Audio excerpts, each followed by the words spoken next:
Estado de São Paulo, que segue atuando de forma exclusivamente remota, vem caindo mês a mês.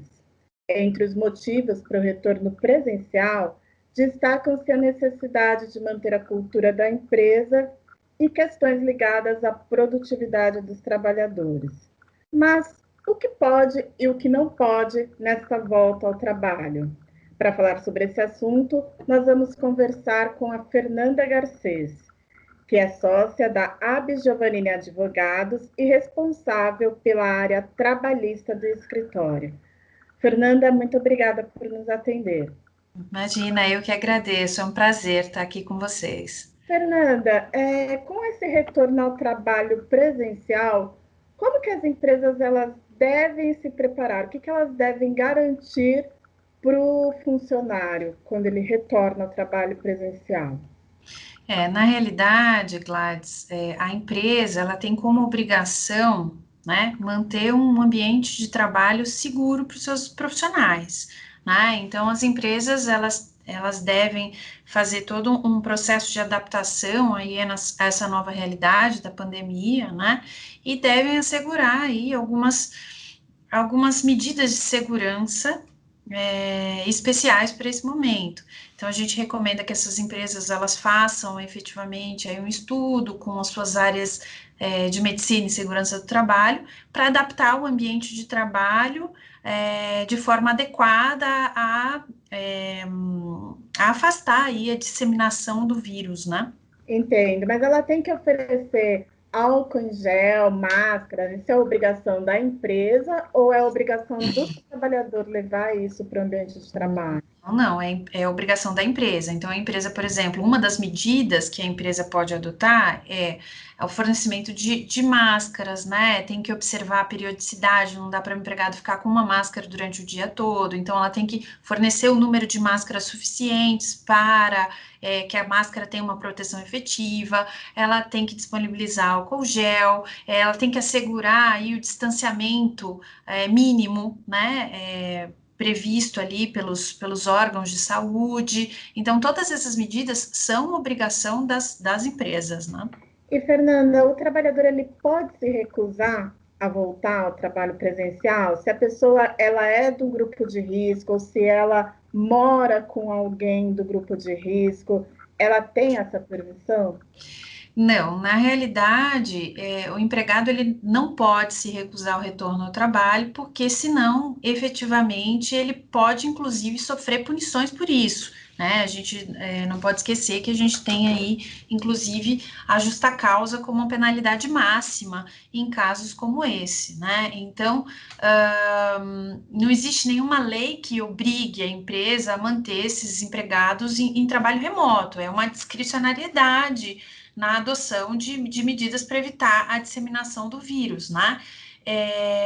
E não se esqueça que o decreto que instituía, né, o estado de calamidade pública, ele encerrou-se aí em 31 de dezembro. Então, efetivamente, se as empresas elas precisam retomar o trabalho presencial, o empregado ele não pode efetivamente se recusar, né? Também não pode se recusar a questão dos empregados aí que estão classificados no grupo de risco, né? Existem recomendações, né, para que as empresas mantenham essas pessoas, privilegiem o trabalho remoto dessas pessoas, mas não necessariamente é algo que determine aí que eles fiquem em trabalho remoto. É óbvio que se tiver alguém do grupo de risco que tem algum problema de saúde mais grave e que efetivamente não possa comparecer, essa pessoa deve procurar um médico para que esse médico, se for o caso, afastá-la das atividades, mas ele não pode por si só recusar ao retorno. E se esse trabalhador ele pega a Covid de algum colega de trabalho que estava assintomático e depois se sabe que estava com Covid, ou durante o percurso, né, do trabalho para casa ou vice-versa no transporte público, ele tem algum direito, a empresa tem alguma obrigação com esse trabalhador? Na realidade, o que que acontece? Se ficar efetivamente demonstrado que aquele empregado adquiriu a doença, contraiu o vírus, né, no ambiente de trabalho ou no exercício de suas atividades, essa doença ela pode ser considerada uma doença ocupacional, uma doença do trabalho, né? Então, por isso, mais uma razão para que as empresas observem todos os procedimentos de segurança, porque elas vão ser instadas a demonstrar que efetivamente cumpriram essas medidas de segurança, né? Mas efetivamente essas pessoas, a empresa ela vai ter responsabilidade em relação a isso.